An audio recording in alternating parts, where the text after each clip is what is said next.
Assalamualaikum warahmatullahi wabarakatuh. Kami dari kelompok 15 ingin mempresentasikan hasil dari diskusi kelompok kami yang berjudul Kasus Kegagalan Kredit Bank of America yang beranggotakan saya Muhammad Bisa Saputra dan Adriana Novita Hapsari dan Andreas Ajilandu.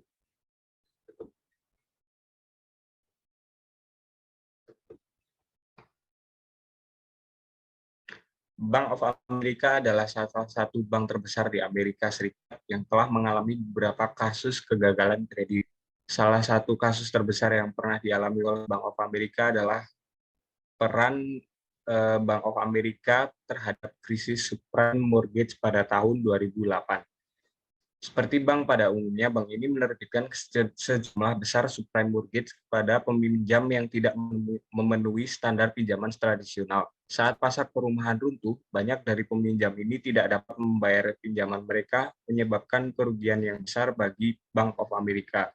Jadi, pinjaman subprime mortgage itu adalah pinjaman yang tidak memiliki jaminan, sehingga terdapat risiko yang tinggi oleh nasabah yang tidak membayar kembali hutangnya.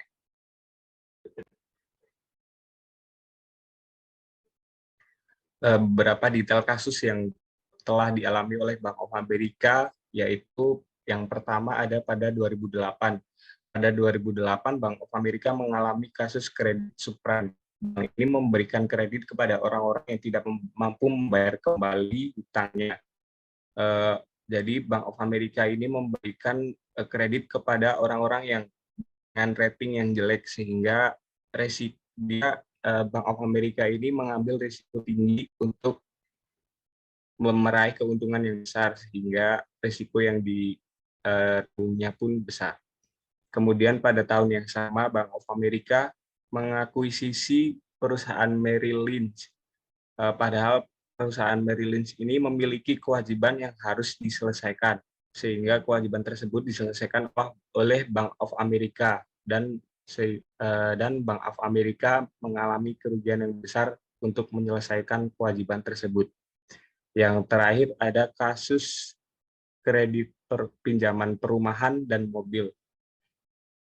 Oleh karena kasus pinjaman perumahan pada subprime mortgage 2008 tersebut, Bank of America harus membayar denda sebesar 16,65 miliar dolar untuk penyelesaian dengan jaksa di Amerika Serikat.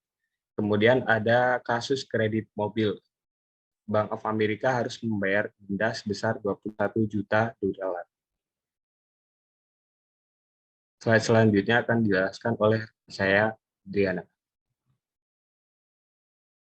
Selanjutnya yaitu informasi kredit. Dalam kasus Bank of America ini, terdapat beberapa jenis kredit dan pembelian perusahaan yang menyebabkan kegagalan perusahaan.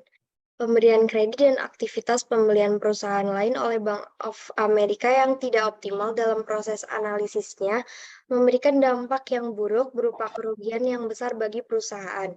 Kerugian Bank of America dimulai pada saat terjadi permasalahan dalam kredit pada sektor perumahan dan keuangan. Kerugian Bank of America dikarenakan permasalahan tersebut sebesar 2,24 miliar dolar pada 2009, dan pada tahun yang sama Bank of America menerima dana dari program Troubled Asset Relief Program sebesar 20 miliar dolar untuk membantu mengatasi permasalahan modal dan likuiditas. Pada 2014, Bank of America membayar denda sebesar 16 miliar dolar sebagai penyelesaian atas tuduhan penjualan hipotek subprime yang merugikan pada saat krisis 2008. Penyelesaian tersebut merupakan penyelesaian hukum yang terbesar yang pernah dilakukan oleh sebuah perusahaan dalam sejarah Amerika Serikat. Next.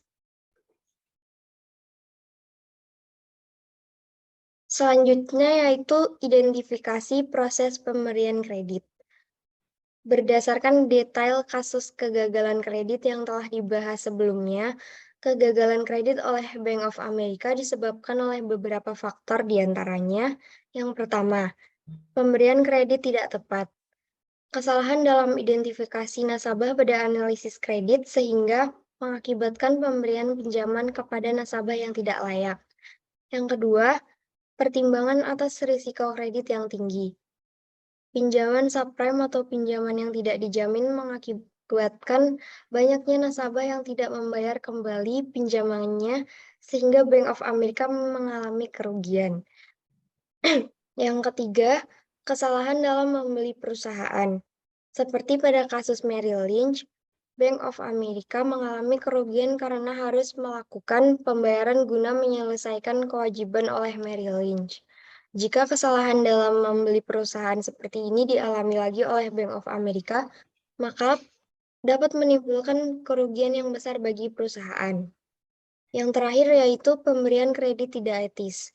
Pemberian kredit dengan suku bunga yang terlalu tinggi dan membebankan pembayaran yang tidak sah kepada nasabah mengakibatkan nasabah mengalami kesulitan membayar pinjaman dan berdampak buruk bagi reputasi Bank of America di masyarakat. Next.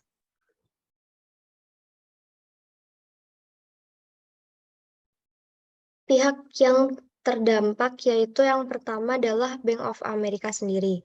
Dalam kasus kegagalan kredit Bank of America, bank itu sendiri mengalami banyak kerugian finansial akibat banyaknya nasabah yang tidak mampu membayar. Bank of America juga mengalami kerugian akibat kasus kegagalan kredit Merrill Lynch yang menyebabkan bank harus membayar sejumlah besar uang untuk menyelesaikan kewajibannya. Selain itu, Bank of America juga mengalami kerugian akibat tuntutan pembayaran denda kredit perumahan dan kredit mobil yang disebabkan oleh kesalahan pemberian kredit. Yang kedua yaitu nasabah dan investor.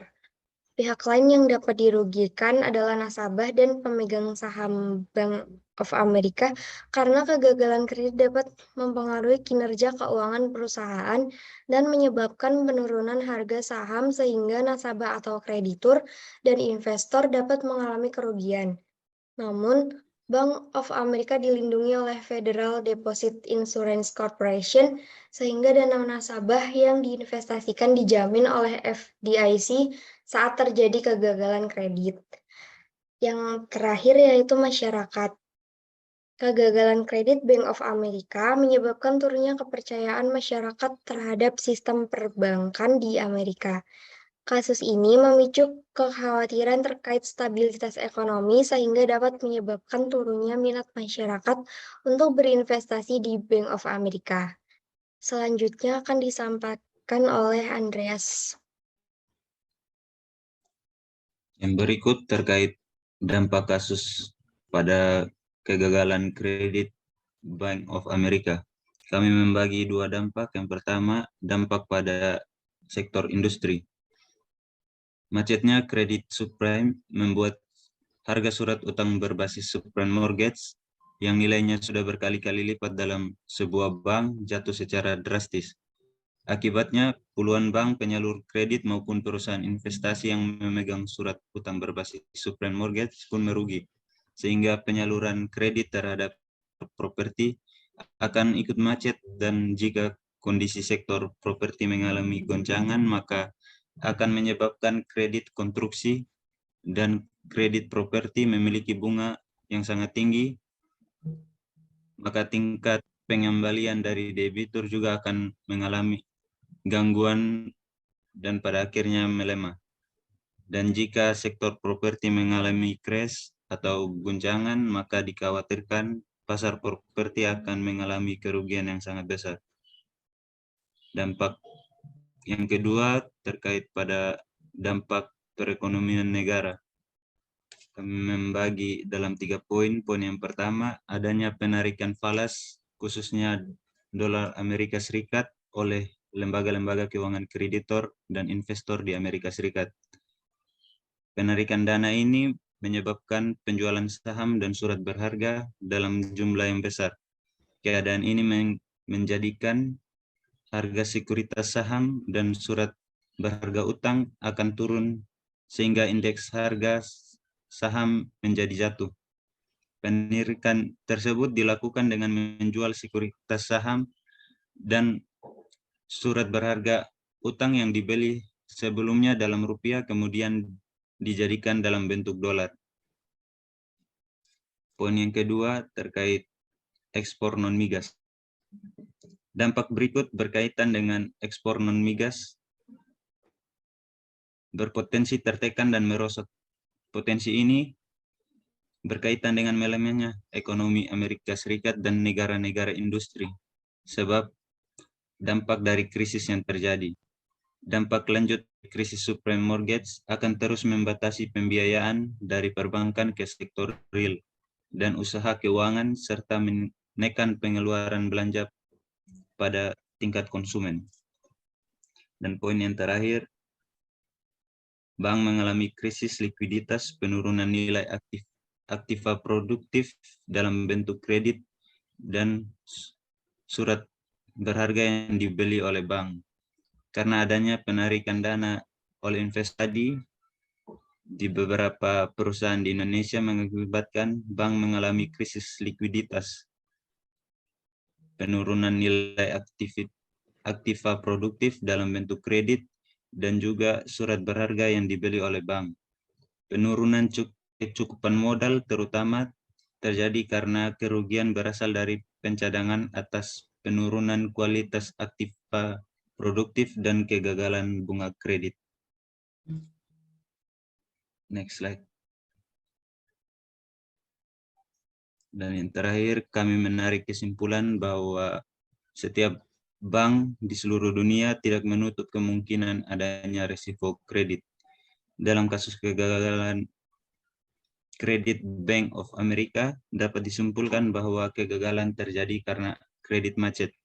Kredit macet disebabkan oleh terjadinya penyimpangan dalam prosedur perkreditan yang dilaksanakan oleh bank. Penyimpangan dalam industri perbankan mengakibatkan munculnya risiko reputasi.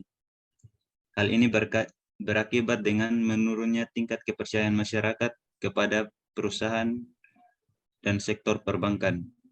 Selain itu, kerugian-kerugian oleh Bank of America tersebut juga memunculkan risiko likuiditas dan permasalahan modal yang dapat menghambat jalannya operasional perusahaan. Kasus ini juga memberikan dampak besar pada berbagai pihak, yaitu nasabah, investor, masyarakat, serta perekonomian negara. Dan kami juga membuat saran bahwa dalam kasus kegagalan kredit Bank of America menunjukkan bahwa integritas karyawan perusahaan sebagai roda penggerak bisnis bank dan merupakan hal utama yang harus diperhatikan dengan disiplin dan penuh pertimbangan. Kesalahan-kesalahan yang ditemukan dalam kasus ini dapat menjadi pelajaran untuk perkembangan industri perbankan maupun industri lain yang dapat menjadi acuan agar mampu menciptakan lingkungan bisnis yang sehat. Sekian dan terima kasih. Sekian presentasi dari kelompok kami. Mohon maaf jika ada kesalahan yang mungkin sengaja atau tidak disengaja pada saat presentasi kami. Assalamualaikum warahmatullahi wabarakatuh.